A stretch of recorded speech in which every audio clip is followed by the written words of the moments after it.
Hello friends.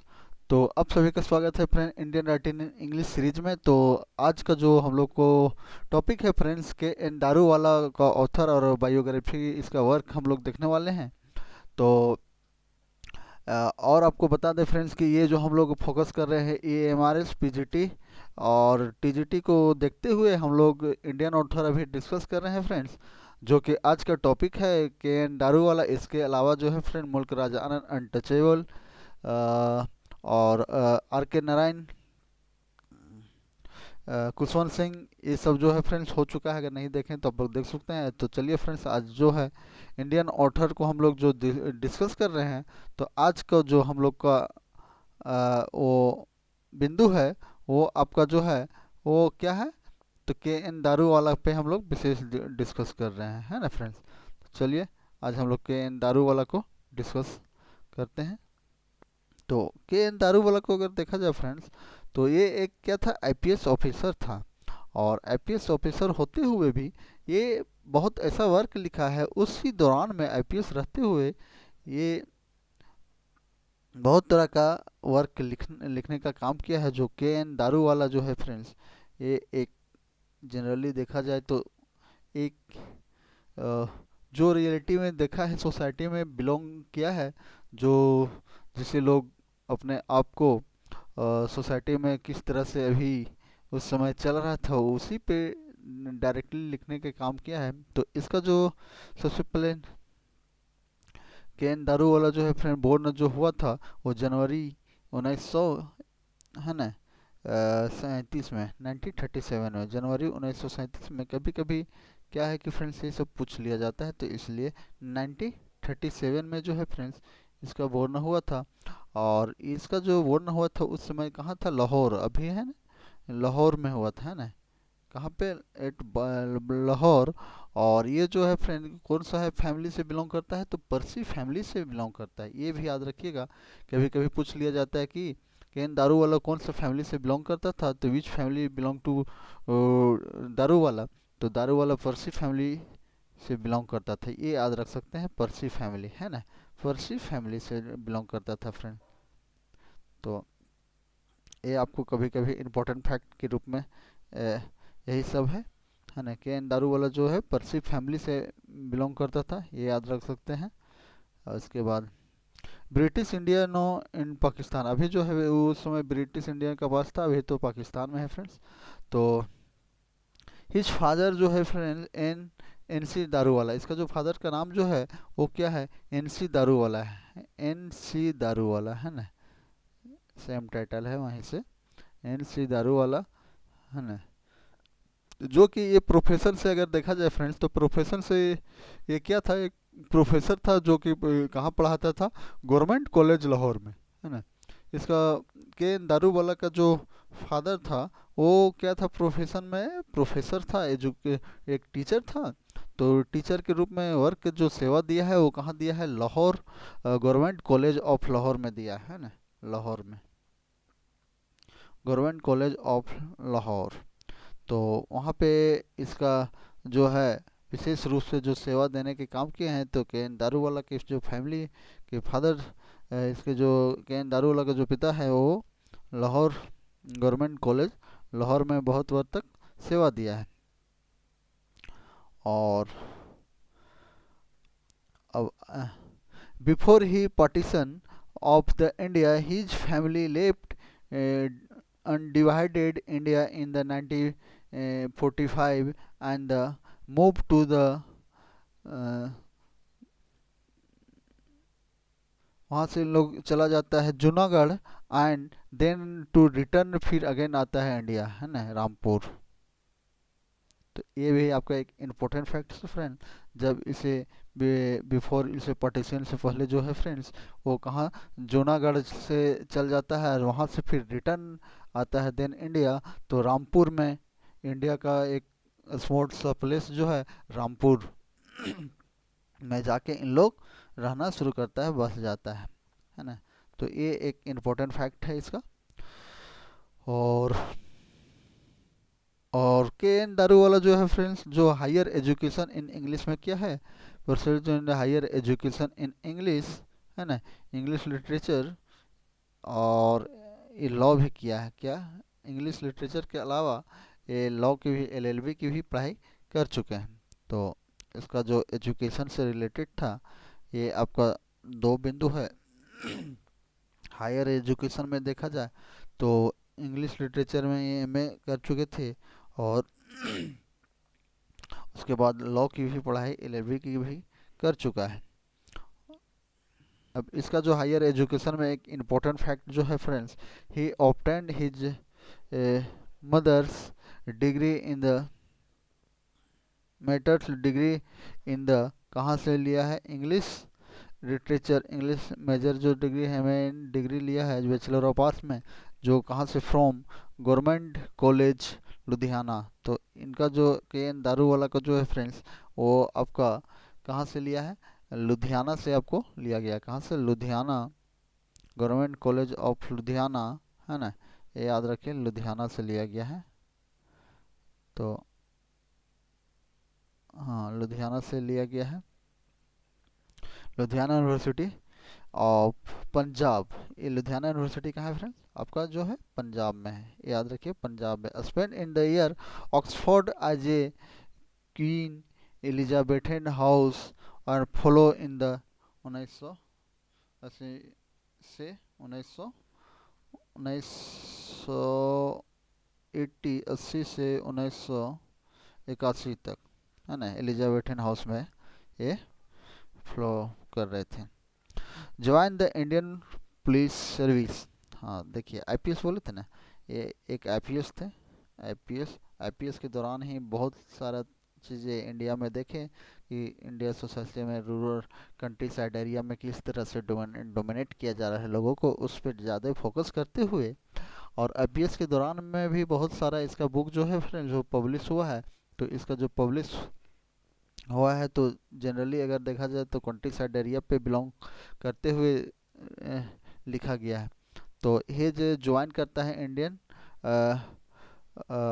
Indian police service, है ना, IPS का जो ज्वाइन करता है वो फ्रेंड, आपको बता दें कि 1958 में, 58 में जो है ये आईपीएस के रूप में सेवा देता है, जो कि भारत सरकार का, और इसे एक बहुत ही इम्पोर्टेंट पोस्ट पे भी जाते हैं, जो कि प्रधानमंत्री का एक सुरक्षा, पर्सनली सुरक्षा के रूप में सेवा देते हैं। तो ये आईपीएस जो बनते हैं फ्रेंड्स, ये एक इम्पोर्टेंट फैक्ट है इसका, 1958 में बनते हैं। तो ये भी आप याद रखिए कि 1958 में जो है के एन दारूवाला को एक आईपीएस के रूप में चिन्हित किया गया, और 1958 में ही ज्वाइन किया था आईपीएस।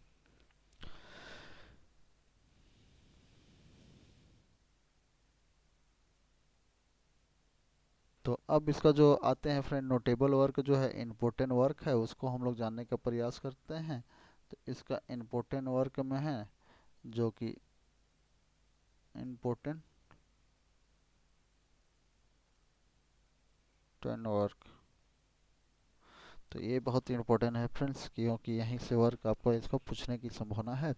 तो अगर इसका जो देखा जाए तो पोइट्री कलेक्शन जो इसके लिए बहुत फेमस है, पोइट्री कलेक्शन के लिए जो है अंडर ओरियन जो है फ्रेंड्स, कब आया था, अंडर ओरियन जो है 1970 में, 1970 में जो आया है आपका, अंडर ओरियन में आया है ना। ये पोइट्री कलेक्शन जो था आपका, एक पोइट्री कलेक्शन बहुत ही इम्पोर्टेंट, जो फर्स्ट पोइट्री कलेक्शन के रूप में जो जाना जाता है, वो अंडर ओरियन को ही जाना जाता है। तो इसका जो अंडर ओरियन जो है एक पोइट्री कलेक्शन है, जो कि आपका 1970 में आया है। The keeper of the dead, इसके बाद 70 के एक बाद जो है फ्रेंड दूसरा है इसका, the keeper of the dead जो है, the keeper of the dead 1972 में आया है ना। ओरियन हो गया 1970। और बाद the keeper of the dead जो है फ्रेंड्स, ये आपका कीपर ऑफ द डेड जो आया है वो आपका 19 कब आया है, 1972 में आया है, ये याद रखिएगा। कब आया है, 1972 में। और ओरियन आया 70 में, 2 साल के बाद आज जो आया है वो कीपर ऑफ द डेड आया है, ये याद रखिए, है ना। तो passing of the time, the keeper of the dead 1962 में, 1970 में जो आया है ओरियन पोइट्री कलेक्शन है अंडर ओरियन, है ना, वो 70 में आया, अंडर ओरियन 70 में आया। आपका कीपर ऑफ द डेड जो आया फ्रेंड्स से 1972 में आया, है ना। अब इसका जो तीसरा है फ्रेंड्स, वो आपका तीसरा दे लैंड एस्केप, है ना, 1987 में आता है। लैंड एस्केप जो है फ्रेंड्स, ये आपको बता दें कि 1987 में आता है। कब आता है? 1987 में आता है। तो लैंड ऑफ द स्कोप जो है, लैंड एस्केप जो है फ्रेंड्स, वो आपका आता है 1987 में आता है ना। तो ये जो है कंट्रीब्यूटर जो है nature majorly with the social commentary, है ना, इसमें जो है सोशल कमेंट्री पे विशेष फोकस किया। तो इसमें के एन दारूवाला का ज़्यादातर आपको देखने को मिलेगा सोशल एक्टिविटी पे ही ज़्यादातर देखने को मिलता है फ्रेंड्स। तो ये आपका तीसरा हुआ। अब हम लोग आते हैं, तो ये जो आपका था लैंडस्केप जो था 1987 में हो गया, है ना। अब चौथा में आते हैं फ्रेंड्स, ये आपका चौथा हो गया द मैप मेकर, है ना। तो मैप मेकर ये आपका जो आया है, वो आया है फ्रेंड्स, कब आया है? मैप मेकर आया है 2002 में, है ना। तो मैप मेकर जो है फ्रेंड्स, वो आपका 2002 में आया है, ये याद रखिए, है ना। तो मैप मेकर कब आया है? 2002 में आया है। तो पहला आपका हो गया अंडर द ओरियन हो गया फ्रेंड्स, वो आया 1970 में आया। दूसरा जो आया फ्रेंड्स, दूसरा आया, है ना, दूसरा आया 1972, है ना। अब तीसरा जो आया फ्रेंड्स, है ना, लैंडस्केप, है ना, लैंडस्केप जो आया 1987 में, है ना। अब चौथा जो आया फ्रेंड्स, इसका चौथा जो आया है, वो आया है आपका द मैप मेकर 2002 में, है ना। ये तो ये आपका इसका जो सीरीज है फ्रेंड, ये आपका सीरीज है, ये आप याद रखिए। तो मैप मेकर जो है फ्रेंड्स, इसका कब आया? 2002 में डिलीवर किया गया मैप मेकर को, है ना। मैप मेकर जो है, ये भी एक इम्पोर्टेंट है। तो मैप मेकर जो है डिवाइडेड इनटू जो है, जो फ्रेंड इनटू, अगर देखा जाए the complexity of the identity and the billowing, ये जो इसमें डिवाइड किया गया है, वो आपका into the complexity of identity and the billowing, है ना। आइडेंटिटी एंड द बिलोइंग पे सारा इस पे फोकस करते हुए है किया गया है। तो अगला अब इसका जो आते हैं, जो नोटेबल वर्क के रूप में है, और इसका जो इम्पोर्टेंट वर्क है जो कि नोवेल है एंड द शॉर्ट स्टोरी है। तो नोवेल और शॉर्ट स्टोरी के रूप में जो जाना जाता है इसका, वो सबको अब हम लोग डिस्कस करेंगे। नोवेल, तो इसका ज़्यादा फेमस नोवेल होता है। Short story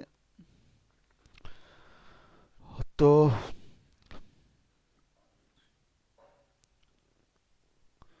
his first novel जो अगर देखना जाए, for paper and the crisis was publish in the 2009 में। इसका अगर पहला नोवेल देखने को मिलता है फ्रेंड्स, जो पहला आपका नोवेल है, फर्स्ट नोवेल जो मिलता है इसको देखने को, फॉर, है ना, पेपर एंड द क्राइसिस, इसका जो पहला नोवेल है फ्रेंड्स, वो क्या है? पहला नोवेल के रूप में देखने को मिलता है वो पेपर, है ना, पेपर एंड क्राइसिस,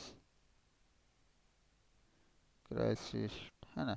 तो ये जो है फ्रेंड, इसका फर्स्ट नोवेल के एन दारूवाला का अगर नोवेल पूछा जाए, फर्स्ट कंप्लीट नोवेल, तो ये आपका जो है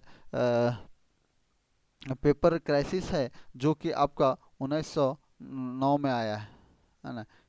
कब आया है? 1909 में आया है, ये याद रखिएगा। के एन दारूवाला का जो पहला नोवेल है पेपर एंड क्राइसिस, तो ये जो आया है फ्रेंड्स, कब आया है? 2009 में आया है ना, 2009 में आया है। और पेपर एंड क्राइसिस, ये आपका 2009 में आया है। अब इसका जो दूसरा आया है फ्रेंड्स, है ना, दूसरा इसका जो है स्वेन बुर्नर टेल्स जो आया है 1981 में आया है। कब आया है? 1981 में आया है। ये कब आया है? 1981 में आया है। ये भी याद रख सकते हैं। Collection of the cultural and the colonial India, है ना, कल्चरल को दिखाया गया है, culture and the colonial India को दिखाया गया है विशेष। अब इसका शॉर्ट स्टोरी आता है, ये आपका दो नॉवेल है, दो नॉवेल याद रखिए ज़्यादातर, है ना। ये 1981 में आया है, तो 1981 में आया है। शॉर्ट स्टोरी में अगर देखा जाए तो शॉर्ट स्टोरी इतना इम्पोर्टेंट नहीं है, लेकिन फिर भी आप एक व्यू, एक आइडिया के रूप में देख सकते हैं। एक शॉर्ट टाइम के आइडिया में देख लें, ताकि आपको एग्ज़ाम में पता चले कि ये आपका हो सकता है उसी का है। तो बाय शॉर्ट आई कांटेक्ट के अनुसार आप इसको देख सकते हैं विजुअल मेमोरी में, है ना। ए लव अक्रॉस जो है सॉल्ट डिजर्ट, है ना, इसका जो पहला शॉर्ट स्टोरी में देखने को मिलेगा, लव अक्रॉस सॉल्ट डिजर्ट्स जो मिलेगा फ्रेंड्स, वो 1990 में आता है। कब आता है? 1990 में आता है। लव अक्रॉस सॉल्ट डिजर्ट्स जो आता है 1990 में आता है। Cultural of human spiritual and refuels in changing in the सरकम क्रॉस करियर हाईलाइट। अब इसका जो दूसरा है वो आपका है करियर हाईलाइट जो है, ये भी आपके लिए इम्पोर्टेंट है। करियर हाईलाइट को भी देखा जाता है ना। करियर हाईलाइट और सर्विस, करियर करियर हाईलाइट के दौरान में जो है सर्विस किया गया है इसको। आईपीएस के दौरान में ऑफिशियल वर्क करते हुए ओवरव्यू देयर थ्री डिपेक्शन को देखते हुए इसको किया गया है ना। तो ये आपका पुलिस ऑफिसर मैनेज की करते हुए जो इस तरह की कठिनाई आती है उस पर ज़्यादा रोल को निभाते हुए, और क्या होता है विशेष उस पर फोकस किया जाता है आईपीएस से रिगार्डिंग, है ना। तो ये और लो मेंटेन के क्या क्या ये देखा जाता है स्पेशल, उसी पे फोकस किया जाता है। और इसका जो वर्क देखने को मिलता है, हिज वर्क जो स्पेशल जो है assistant in the inter international natural affair of the prime minister chair Charan Singh. ये जो कार्यकाल में जो था सर स्पेशल असिस्टेंट थे, तो स्पेशल, हाँ ये आपको बता चुके थे कि स्पेशल जो असिस्टेंट था वो उस समय चौधरी चरण सिंह जो था, भारत के प्रधानमंत्री थे। चौधरी चरण सिंह के टाइम में जो है फ्रेंड के एन दारू वाला जो था, वो प्रधानमंत्री का जो है पर्सनल असिस्टेंट के रूप में काम किए थे। तो ये आप याद रख सकते हैं, ये आपके लिए इम्पोर्टेंट फैक्ट है कि के एन दारू वाला जो है फ्रेंड्स कौन सा प्राइम मिनिस्टर के टाइम में वो उसका पर्सनल असिस्टेंट के रूप में काम किया था। तो ये जो उस समय का प्रधानमंत्री था कौन था आपका? चौधरी चरण सिंह था। तो चौधरी चरण सिंह का ये जो है आईपीएस और उसका जो पर्सनल सेक्रेटरी जो था फ्रेंड्स असिस्टेंट था, वो 2 अगस्त 1972 जनवरी 18 में रहा था। कितना दिन रहा था? तो 2 अगस्त से 1979 टू जनवरी 1989 तक वो पर्सनल सेक्रेटरी के रूप में रहे थे, है ना। उसके बाद आईपीएस, ये जो है फ्रेंड्स आईपीएस से रिटायर ले लेते हैं और रिजाइन मार देते हैं, है ना। ये आईपीएस को जो है फ्रेंड्स ये क्या करते हैं? रिजाइन मार देते हैं, है ना। रिजाइन मारने के बाद आईपीएस को जो है रिजाइन मारने के बाद यह जो है ज्वाइन करते हैं रिसर्च एंड एनालिसिस सर्विस। ये याद रखिएगा, ये आपके लिए इम्पोर्टेंट फैक्ट है। और ये आपसे पूछने की भी संभावना है कि एन दारू वाला आईपीएस रिजाइन मार के कहाँ पे ज्वाइन करते हैं? तो रिसर्च एंड जो एनालिसिस सर्विस है फ्रेंड्स उसमें ज्वाइन करते हैं ना। तो ये आप देख सकते हैं कहाँ पे ज्वाइन करने का बात चल रहा है। तो आईपीएस रिटायर हो, रिटायर सॉरी, क्या बोलते हैं उसको, रिटायर नहीं, उसको रिजाइन है ना, आईपीएस रिजाइन मार देते हैं। और रिजाइन मारने के बाद फ्रेंड्स ये जो है research and analysis service RAS international में ज्वाइन करते हैं, है ना, रिसर्च एंड एनालिसिस सर्विस को ज्वाइन करते हैं और आईपीएस से रिटायर रिजाइन दे देते हैं, है ना। रिजाइन देने के बाद ये एनालिसिस सर्विस में, रिसर्च एंड एनालिसिस सर्विस से जुड़ जाते हैं और वहाँ जो है फ्रेंड्स, यहाँ ये वर्क करते हैं। ये जो है रिसर्च एंड एनालिसिस सर्विस में जो है ये रिटाइन यहाँ से रिजाइन जो होते हैं, है ना, यहाँ से जो फ्रेंड ये जो आपका रिटायर जो होते हैं, है ना, रिटायर तो होते हैं उस समय जो क्या रहता है, ये एक चेयरपर्सन के रूप में रहता है। जब रिसर्च एंड एनालिसिस सर्विस को ज्वाइन करते हैं तो वहाँ पे ये एक चेयरपर्सन के रूप में वहाँ से ये रिटायर होते हैं। तो ज्वाइन इंटेलेक्चुअल कमिश्नर और 1995 में। तो पोस्ट रिटायरमेंट कर बाद जो है फ्रेंड्स ये रिटायरमेंट ले लेते हैं रिसर्च एंड एनालिसिस सर्विस से। वहाँ से रिटायरमेंट लेने के बाद पोस्ट, उसके बाद रिटायरमेंट लेने के बाद जो है फ्रेंड्स ये जो है एक मेंबर बन जाते हैं नेशनल कमीशन फॉर माइनॉरिटी। ये एक इम्पोर्टेंट पॉइंट ये भी है फ्रेंड्स कि ये जो रिसर्च एनालिसिस को जो है फ्रेंड्स वहाँ से रिटायरमेंट होने के बाद ये जो है national commission for minority from 3 फरवरी 2011 से 2 फरवरी 2014 तक जो है फ्रेंड्स ये उसका मेंबर बन जाते हैं, है ना। तो नेशनल कमीशन, आपका नेशनल कमीशन फॉर माइनॉरिटी का जो है फ्रॉम 3 फरवरी 2011 से 2 फरवरी 2014 तक। तो नेशनल नेशनल है ना, नेशनल कमीशन कमीशन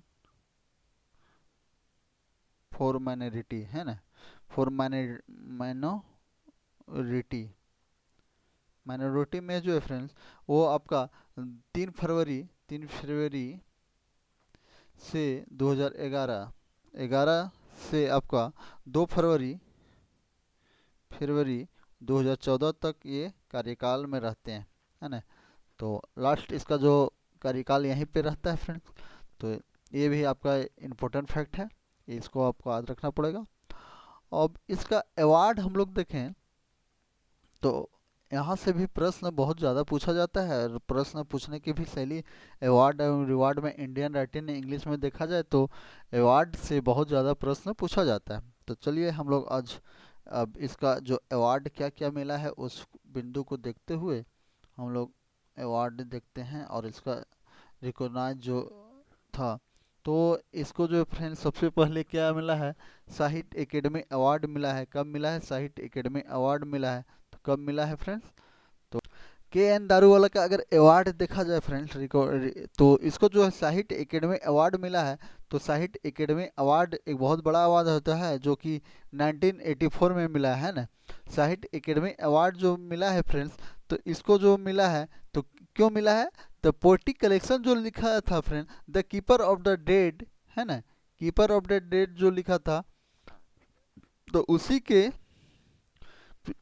प्रीव्यू में जो है फ्रेंड्स तो इसको अवार्ड मिला था। तो पहला पोएटिक कलेक्शन हो गया आपका, पहला पोएटिक कलेक्शन, है ना। तो 1900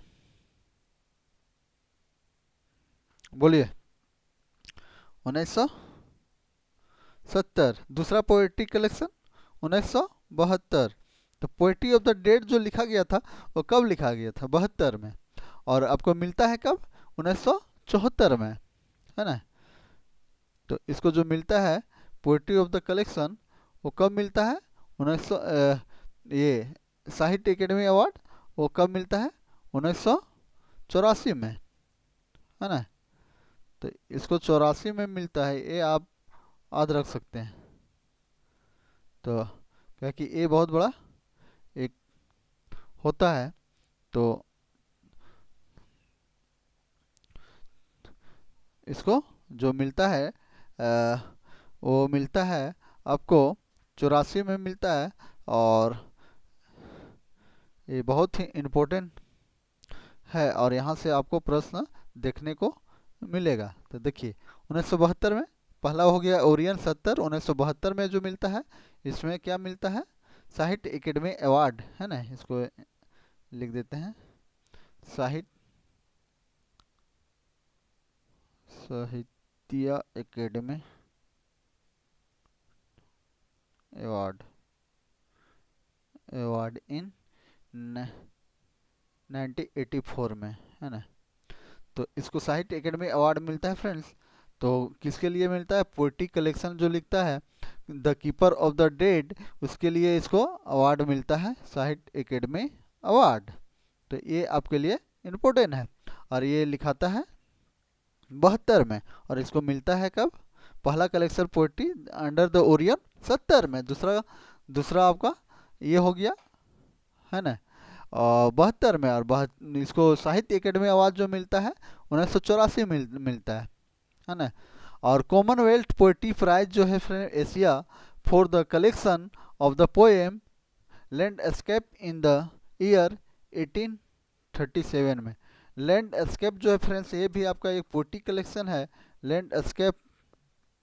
तो लैंडस्केप क्या है? तो लैंडस्केप जो है एक कलेक्शन, पोएट्री कलेक्शन है। तो यहाँ पे इसको जो मिलता है क्या मिलता है? एक Commonwealth poetry prize Asian for the collection of poetry landscape in the year 1987 में मिलता है friends. He was awarded Padma Bhushan Padma Shri, he was, इसको जो अवार्ड किया जाता है फ्रेंड्स, वो क्या किया जाता है? पद्म भूषण साहित्य अकेडमी में मिला, उसके बाद पद्म श्री भी मिलता है friends for highlighted civilian award of the India 2014 में। इसको जो है friends, he was Padma Bhushan Padma Shri for highlighted civilian award in the India for the 2014 में मिलता है। लिटरेरी स्टाइल अगर देखा जाए तो इसका literary style and the theme अगर देखा जाए फ्रेंड्स, इसका लिटरेरी स्टाइल क्या रहता है? तो स्किलफुल, है ना। क्या इसका जो राइटिंग स्टाइल अगर देखने को मिलता है तो क्या मिलता है? हिस्ट्री मिलेगा, है ना, हिस्टोरी मिलेगा, कंटेम्प्रेरी मिलता है, इशू इन द पोइट्री, है ना। यही सब मिलता है इसका मैन अगर देखा जाए तो, यही इसका मैन कंसेप्ट, हिस्ट्री और the contemporary issue of poetry. तो ये हो गया fiction work focus on the interior of crime and justice. इसका नॉवेल में जो देखने को आपको मिलेगा, इंटीरियर और crime and justice, human physiology. तो ह्यूमन क्राइम में जिस तरह से आईपीएस में देखा जाता है क्राइम कैसे होता है फ्रेंड्स, तो इसी पे ज़्यादा आईपीएस के दौरान रहते हुए के एन दारू वाला क्या क्या अपना सोसाइटी में आईपीएस के दौरान जो देखता है फ्रेंड, तो क्राइम जस्टिस यही पे ह्यूमन फिजियोलॉजी पे अपना वर्क लिखने का प्रयास करते हैं। तो और ही राइटिंग ऑप्टेड जो है friend, he criticise less on the society police and the human condition का जो बीच में गैप रहता है, क्या लोग का रहता है, उस बारे में ज़्यादा देखने का प्रयास करते हैं। अब निसी मैजिकल जो है फ्रेंड, इसको जो कमेंट किया है, केन दारू वाला हैज एनर्जी, है ना, ऑफ द लायन। अब ये आपके लिए इम्पोर्टेंट फैक्ट हो जाता है फ्रेंड्स। कोई भी क्रॉस क्वेश्चन या कोई भी इसको कमेंट करता है, क्रिटिकल कमेंट करता है, तो क्रिटिकल कमेंट भी पूछा जाता है फ्रेंड्स। तो निसी मैजिकल के द्वारा जो इसको बोला जाता है फ्रेंड्स, के बोलता है निशी मैजिकल जो बोलती है वो क्या बोलती है, निशी मैजिकल के द्वारा जो बोला जाता है के एन दारू वाला जो है वो क्या है, एनर्जी, है ना, एनर्जी ऑफ द लायन, क्या है, he was energy of the lion के रूप में जाना जाता है ना, energy of lion K N Daruwalla को है बोला है। तो के बोला है फ्रेंड, निकी मैजिकल के द्वारा भी बोला गया है ना। तो ये एक बहुत ही इम्पोर्टेंट है। और इस तरह से हम सभी आज के एन दारू वाला का जो है वो देखने का प्रयास किए। और इसका जो के एन दारू वाला निशी मैजिकल का जो थॉट बोलती है वो बहुत ज़्यादा इम्पोर्टेंट है। ये लेगेसी जो है friends, his work have been important into the multiple language reading ये द ग्लोबल ऑडियंस। इसका जो लैंग्वेज है फ्रेंड्स, लेगेसी जो है, लेगेसी जो है फ्रेंड्स ये आपका मल्टीपल लैंग्वेज में मिलता है देखने को, है ना, मल्टीपल लैंग्वेज में मिलेगा लेगेसी देखने को, ये आप देख सकते हैं, है ना, ये इसके लिए इम्पोर्टेंट है। Recognise for the his emanation to the capital of both and the, ये सब इम्पोर्टेंट आपके लिए नहीं है। जो इम्पोर्टेंट फैक्ट है फ्रेंड्स वही हम आपको बताने का अपन। अब 10 इम्पोर्टेंट वर्क इसका अगर देखें फ्रेंड्स तो चलिए 10 इम्पोर्टेंट वर्क भी देख लेते हैं। अंडर द ओरियन जो है फ्रेंड्स, अंडर द ओरियन तो आपको बता चुके हैं। अंडर द ओरियन जो है एक पोएट्री कलेक्शन है जो कि कब आया था, 1970 में आया था फ्रेंड्स, है ना, 1970 में आया था। दूसरा है, दूसरा जो कलेक्शन है फ्रेंड्स इसी का पोएट्री में द 72 में आया है फ्रेंड्स। इसका दूसरा कलेक्शन जो है पोएट्री का 1972 में आया है ना, 1972 में आया है, जो कि इसी में इसको प्राइज मिला है, साहित्य अकेडमी अवार्ड, ये याद रख सकते हैं, है ना। ए पार्टीशन जो है फ्रेंड्स 1971 में आया। एक पार्टीशन पे लिखे हैं, जैसा कि आपको बताएं इसका राइटिंग स्टाइल में आपको हम बता चुके हैं। पार्टीशन पे भी लिखते हैं, हिस्टोरियन पे लिखते हैं, और पुलिस और रूरल जो है लॉ पे लिखते हैं। तो 1971 में आया है फ्रेंड्स। ये पार्टीशन जो है ये पॉलिटिकल एसोसिएशन थीम पे लिखे हैं, जो कि पार्टीशन नेचुरली है ना, पार्टीशन पे लिखे हैं। राइटर पोएम, है ना, एक क्या है, राइटर पोएम है फ्रेंड, विंटर, सॉरी, विंटर जो है फ्रेंड एक पोएम है जो कि 1980 में लिखा है। विंटर पोएम जो है फ्रेंड्स वो कब लिखा गया है, विंटर पोएम जो है 1980 में लिखा गया है। Winter poem the collection of the reference the टेकनेस and the beauty of winter. और इसमें जो फ्रेंड बताया गया है ब्यूटी ऑफ विंटर को बताया गया है ना, विंटर में, यही आपके लिए इम्पोर्टेंट। लैंडस्केप तो आपको बता चुके हैं फ्रेंड। लैंडस्केप उन्हें जो आया है 1987 में आया है ना, 1987 में आया है। लैंड ऑफ द स्केप एक कलेक्शन ऑफ द पोएम जो है ना, into collection of the poem है जियोलॉजिकल, इमोशनल, ज्योग्राफिकल जो है फ्रेम कलेक्शन। लैंडस्केप जो है क्या है, ज्योग्राफिकल एंड इमोशनल पे ज़्यादा बेस है, एंड ह्यूमन एक्सपीरियंस पे, एंड किस पे है, ह्यूमन एक्सपीरियंस पे बेस है। तो ये आप याद रख सकते हैं, है ना। द कीपर ऑफ डेड, है ना, द कीपर ऑफ डेड ये भी पोएट्री कलेक्शन है फ्रेंड, जो कि आपका 1982 में आया है ना, कीपर ऑफ द डेड। और इसको एक 72 में आया है, ठीक है, यहाँ गलत लिखा गया है। और इसको जो कीपर ऑफ डेड में जो है फ्रेंड साहित्य एकेडमी अवार्ड मिला है 1984 में, 1984 में आया है ना। कीपर ऑफ द डेड जो मिला है फ्रेंड्स वो क्या मिला है इसको, अगेंस्ट जो मिला है 1984 में साहित्य एकेडमी अवार्ड मिला गया है। The keeper of the dead A novel set in the against the black drop, है ना, पे है, पार्टीशियन नॉवेल है of India. Keeper of the dead emotional divided, और फायर अल्टर, है ना, फायर अल्टर जो है फ्रेंड 1983 में आया है, जो कि एक पोइट्री कलेक्शन है ये, है ना, ये क्या है, पोइट्री कलेक्शन है आपका, ये याद रख सकते हैं। और इसका अगला में आते हैं द मैप मेकर, ये भी आपके लिए इम्पोर्टेंट है। द मैप मेकर जो है फ्रेंड्स वो कब आया है? 2002 में आया है। मैप मेकर जो है फ्रेंड्स 2002 में आया है ना। मैप मेकर एक नॉवेल है ना, नॉवेल है जो कि दारू वाला वर्क है, जो एक क्या है, ये बेस जो है हिस्टोरिकल नॉवेल पे है ना। द मैप स्पीकर जो है एक फिक्शनल पीस एक्सप्रेशन जो है, ये आपका हिस्टोरिकल है, पार्टीशियन बेस है, और कल्चरल इसमें दिखाया गया है, कल्चरल है, रिलीजियस है, एक्सप्रेशन है, ये सब पे ज़्यादा फोकस करते हुए के एन दारूवाला लिखा गया है।